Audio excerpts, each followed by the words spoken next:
Hello, sir. You are the host now. You can start. Okay, Okay, okay, sir. sir, thank you.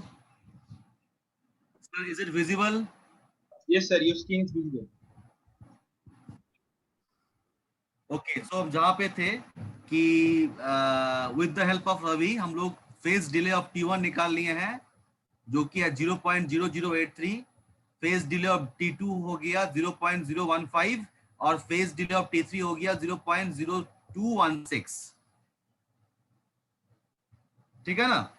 तो इसको हम लोग अब implement करेंगे और देखेंगे कि आउटपुट वोल्टेज हम लोग का जो क्लास में हम बताए थे कि बहुत कम हमको मिला था, छोटा सा हमको मिला था, वैसा मिलता है कि नहीं मिलता है। ठीक है, तो इसको हम लोग क्या करेंगे, सबसे पहले इसमें पुट करेंगे। तो सबसे पहले G1 का वैल्यू कितना हम लोग लिए हैं 0.0083। तो हम लोग G1 को करेंगे 0.0083। ओके,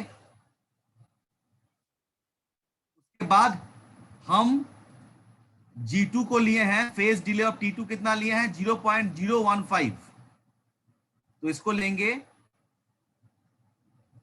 0.015। ठीक है, और तीसरा वाला कितना लिए थे 0.0216। तो इसमें कितना लेंगे 0.0216। ठीक है, तुम चेक कर लेते हैं कितना कितना था 0.0083, 0.015 और 0.0216। चेक कर लेते हैं 0.0083 ओके, 0.015 ओके एंड 0.0216 ओके। अब हम देखते हैं कि इसका हम लोग का आउटपुट वोल्टेज कैसा मिलता है। तो इसको हम लोग सेव करेंगे या इसको हम लोग रन कर सकते हैं, सीधे सेव कर लेते हैं फिर रन करेंगे। इसको रन करने के बाद हम स्कोप में डबल क्लिक करेंगे तो देखो कितना कम हमको आउटपुट वोल्टेज मिला है। देख सकते हो कितना कम, मतलब पीक वोल्टेज का वैल्यू जो है, पीक वोल्टेज का वैल्यू कहाँ है और हम लोग का यहाँ पे कितना 40 से हल्का सा ज्यादा, मतलब ये वाला जो वेवफॉर्म हम बताए थे कि इस तरह का हमको मिलेगा, छोटा सा हमको मिलेगा, वही चीज हमको यहाँ पे वेवफॉर्म में मिला है। पहला वाला इनपुट वोल्टेज जो कि है, जो कि 3 फेज वोल्टेज है, दूसरा वाला आउटपुट वोल्टेज है, तीसरा वाला इनपुट करंट है और चौथा वाला आउटपुट करंट है। समझ में आया रवि, जतीन, मोहम्मद तालिब अंसारी, Yes, बाकी sir. सब बच्चा लोग Yes, sir. जो हम कराए। ओके, अभी इसके बाद ये रेस्टिव के लिए कर लिए, तो अकॉर्डिंगली हम लोग यहाँ पे जैसे जैसे फायरिंग एंगल का वैल्यू चेंज करेंगे G1 G2 G3 का, वैसे वैसे ये आउटपुट देगा। ठीक है, अब हम लोड का वैल्यू चेंज करते हैं। लोड का वैल्यू हम ले लिए मान लो RL, लोड का वैल्यू मान लो हम ले लिए RL। ठीक है, लोड का वैल्यू हम ले लिए RL। और आज जो हम क्लास में तुम लोग को बताए थे, ये हम आज क्लास में बताए थे कि अगर हम लोग लोड का वैल्यू RL लेते हैं तो आउटपुट वोल्टेज में हल्का सा हमको नेगेटिव का वोल्टेज मिलता है। बताए थे ना क्लास में, इंडक्टिव के लिए हमको नेगेटिव में मिलता है, तो उसी को हम चेक करेंगे।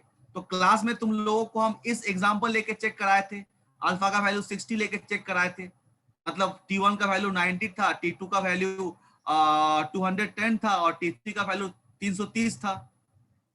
ठीक है ना, तो इसी को लेके, इस एग्जांपल को लेके हम लोग अभी करेंगे। ठीक है, तो इसके बाद हम लोग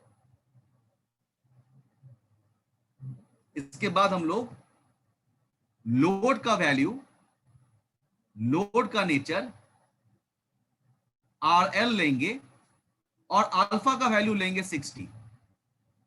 तो अल्फा का वैल्यू 60 लेंगे तो अल्फा टी कितना हो जाएगा π/6 plus alpha, that is alpha t will becomes how much, it will becomes 60 plus 30 equal to 90 degree.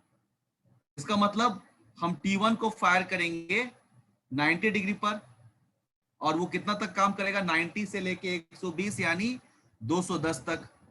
फिर T2 जो है वो 210 पे फायर होगा और वो कितना तक काम करेगा 210 प्लस 120 यानी 330 तक।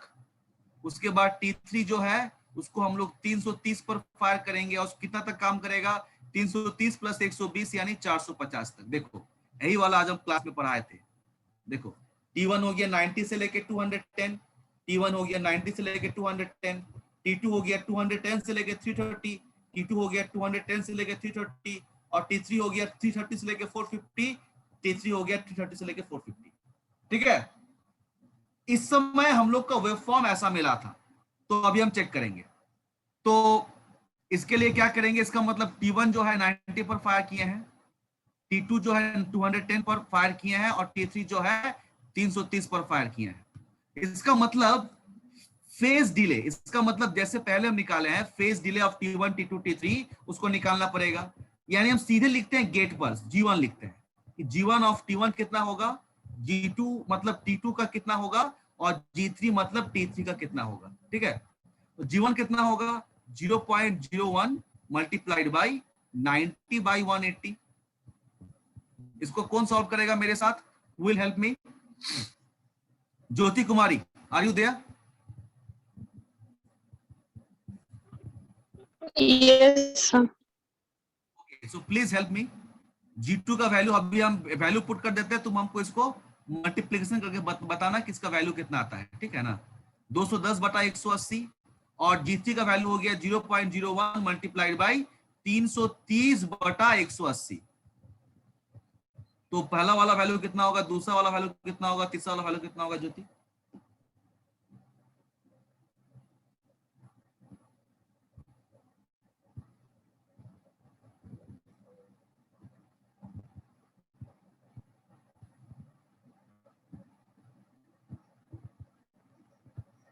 So first का 0.005.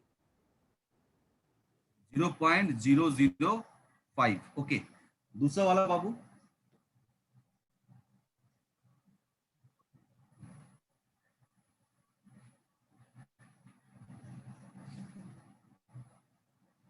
Zero point 0116. 0.0116। Okay, thank you. और तीसरा वाला क्या होगा बाबू? Yes, sir.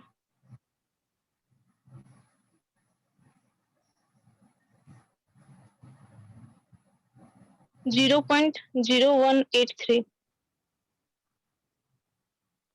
0.0183। okay, thank you Jyoti. So we are getting three values of G1 का वैल्यू मिला है 0.005, G2 का मिला है 0.0116 और G3 का मिला है 0.0183। इसको पुट करते हैं यहाँ पे। पहला है 0.005, तो G1 का वैल्यू लेते हैं 0.005। ठीक है, उसके बाद G2 कितना था, G2 था 0.0116, G2 था 0.0116। ठीक है, और G3 कितना था, G3 था 0.0183, G3 था 0.0183। ठीक है, तुम चेक कर लेते हैं 0.005, 0.0116 और 0.0183। पहला हो गया 0.005, दूसरा हो गया 0.0116 और तीसरा हो गया 0.0183। ओके, अभी लोड का वैल्यू हम आरएल कर दिया पहले से। ठीक है, तो इस समय हम जो क्लास में पढ़ाए थे कि इस तरह का वेव फॉर्म मिलना चाहिए, मतलब पॉजिटिव हाफ तो मिलेगा और हल्का सा नेगेटिव हाफ भी हमको मिलेगा। ठीक है, तो चेक करते हैं कि हम लोग को वेव फॉर्म ऐसा मिलता है कि नहीं मिलता है। उसके लिए हम बताए हैं कि you have to run it, save the circuit और रन करना है उसको। रन करने के बाद हम स्कोप में डबल क्लिक करेंगे और देखो क्या वैसा मिला वोल्टेज। आउटपुट वोल्टेज को देखो, दूसरा वाला वेव फॉर्म देखो, ये जीरो के आने के बाद नेगेटिव में आया है कि नहीं आया है, मैं हाँ या ना? Yes, sir. Yes, sir. Yes, sir. ये सब सीख लो, ये सब फ्यूचर में सीखने का मौका नहीं मिलेगा, बोल देते हैं, समझे ना, बाद में माथा पटकते रहोगे। इसलिए अभी सीख लो, मौका मिलता है तो सीख लो ये सब चीज, बहुत ये सब इंपॉर्टेंट चीज है, ये सब तुम लोग का प्रोजेक्ट वर्क करने के लिए बहुत हेल्प करेगा, ठीक है ना। देखो यहाँ पे पहला इनपुट वोल्टेज हम लोग का 3 फेज वोल्टेज है। दूसरा वाला देखो कि 0 से स्टार्ट हुआ है, पहले वो 100 तक गया, फिर वो उतर के देखो 0 तक आया, उसके बाद नेगेटिव में हल्का सा गया, उसके बाद फिर वो ऊपर गया, फिर नीचे 0 तक आया, फिर नेगेटिव में गया। इसका मतलब ये आउटपुट वोल्टेज हो गया दूसरा वाला। तीसरा वाला इनपुट करंट है, चौथा वाला आउटपुट करंट है। यानी ये वेवफॉर्म वही वेवफॉर्म है जो हम आज क्लास में बताए थे, वो हम पेपर में बताए थे और अभी तुम लोग को हम सिमुलेशन करके दिखाएं, ठीक है ना। तो इस तरह से तुम इसके बाद तुमको जैसे जैसे तुम लोग को वैल्यू चाहिए वैसे वैसे अकॉर्डिंगली तुम उसको सिमुलेट कर सकता है, अपने से कर सकता है। सो आज जो हम पढ़ाए हैं समझ में आया? यस और नो में जवाब देना सबको, यस और नो। Yes, sir. इतना देर से जो Yes, तुम लोग को sir. पढ़ाए हैं, Yes, sir. सो तुम लोग घर में करो। और इसमें any query from your and, any question? आज हम लोग क्या किए हैं, हाफ कंट्रोल वाला रेक्टिफायर किए हैं और 3 फेज हाफ वेव रेक्टिफायर का किए हैं with R load and with R L load. तो आज जो हम पढ़ाए हैं ये हम क्लास में कराए थे, मतलब मंगलवार को और आज सुबह उसी का हम सिमुलेशन कराए हैं। तो तुम लोग को समझ में आ गया हो तो सही है, और अगर नहीं समझ में, और अगर कहीं भी अगर तुमको थोड़ा सा भी मन में शंका है, मन में कंफ्यूजन है, तो हमसे पूछ सकते हो।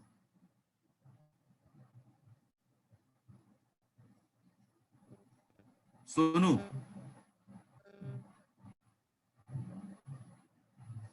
सोनू कुछ बोल रहे हो? मेरे पास आवाज नहीं आ रही है बाबू। Hello Sonu, I Yes, cannot sir. hear you. Saptarshi sir, can you hear Sonu? Yes, sir. Yes, sir. What he is speaking? Yes, sir. I क्या can. बोल रहा है वो? हाँ सोनू सर, बोल रहे थे जैसे हम लोग सप्लाई का पैरामीटर लिखते हैं ना सर, तो जैसे L1 के भी का तो हम लोग L1 ई लिखते हैं, या उस तरफ ई का हमको कंसेप्ट समझ में नहीं आया किसमें? सर। जैसे इसका उसका पैरामीटर ना, जैसे इंडक्टेंस का 100 ई माइनस 3, उस तरह तो ई माइनस 3 जो हाँ, में है वो समझ उसका हम में लोग नहीं समझ आया। नहीं आया इस तरह। अच्छा ठीक है सोनू, समझा देते हैं। बहुत अच्छा सवाल पूछते हो, तुमको बहुत अच्छा लगता है, इसीलिए सवाल पूछा करो। देखो हम जो यहाँ पे अभी L का वैल्यू लिए थे, देखो मैटलैब में लिखने का टेक्निक होता है। जैसे मान लो हमको L का वैल्यू लिखना है, अगर 100 मिली हेनरी, तो उसको क्या लिखेंगे? अगर हमको लिखना पड़ेगा 100 हेनरी, तो उसको हम मैटलैब में लिखेंगे 100, ठीक है। लेकिन अगर हमको 100 मिली हेनरी लिखना पड़े, मिली का मतलब कितना होता है? 10 टू द पावर -3। तो उसमें मैटलैब में क्या लिखते हैं? 100 और 10 टू द पावर -3 को दिखाने के लिए हम E-3 लिखते हैं। E-3 का मतलब होता है, E का मतलब होता है 10 टू द पावर, E का मतलब होता है 10 टू द पावर। जैसे अगर हम मान लो पावर का वैल्यू लिखते हैं, अगर हम मान लो पावर का वैल्यू लिखते हैं 25 MVA, ठीक है। तो उसको मैटलैब में कैसे लिखेंगे? उसको मैटलैब में लिखेंगे हम 25 MVA, मतलब M का मतलब मेगा का मतलब क्या होता है? 10 टू द पावर 6। सोनू तो बताओ, तो उसको मैटलैब में क्या लिखेंगे? 25 ई टू द पावर 6। नहीं, E के बाद 6, E6। हाँ, हम तो E6 लेके का मतलब होता है, E का मतलब होता है 10 टू द पावर, E का मतलब ही होता है 10 टू द पावर। E के बाद जो भी हम लिखे हैं, E के बाद अगर 10 लिखे हैं, इसका मतलब होता है 10 टू द पावर 10। E के बाद अगर -3 लिखे हैं, इसका मतलब होता है 10 टू द पावर -3। E के बाद अगर -6 लिखे हैं, इसका मतलब होता है 10 टू द पावर -6। समझ में आया सोनू? जी सर। चलो, very good. Any more query?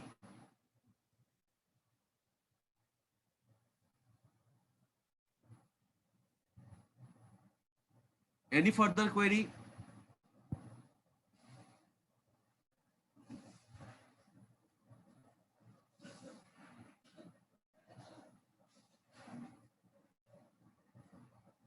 अच्छा सप्तर्षि sir, Yes sir. Yes sir. अभी Hello? जितना बच्चा है 15 का बच्चा है, इसका हमको अटेंडेंस आज भेजिएगा। बीच में एक दो बच्चा घुस कर निकल गया है, उन लोग का अटेंडेंस हमको नहीं चाहिए। Okay अभी जो sir. बच्चा लोग स्टेबल है, इसी का अटेंडेंस आप ले लीजिए, स्नैपशॉट इसी का हमको भेजिएगा, ठीक है ना? Okay okay. Okay sir, okay. बीच में कुछ बच्चा घुसता है, निकल जाता है अटेंडेंस बनाने के लिए, हमको सब पता है। उन लोग को क्लास लैब से कोई मतलब नहीं है।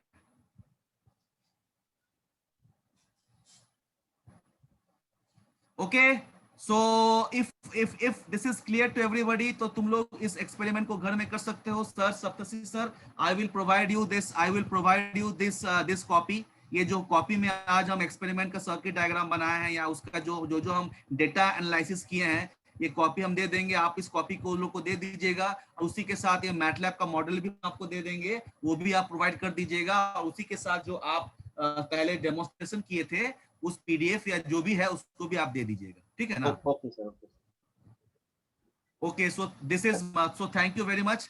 My part is over. If the students don't have any further query, my part is over. Now I am giving to you to conclude this class. Thank you very much. Okay sir. Okay.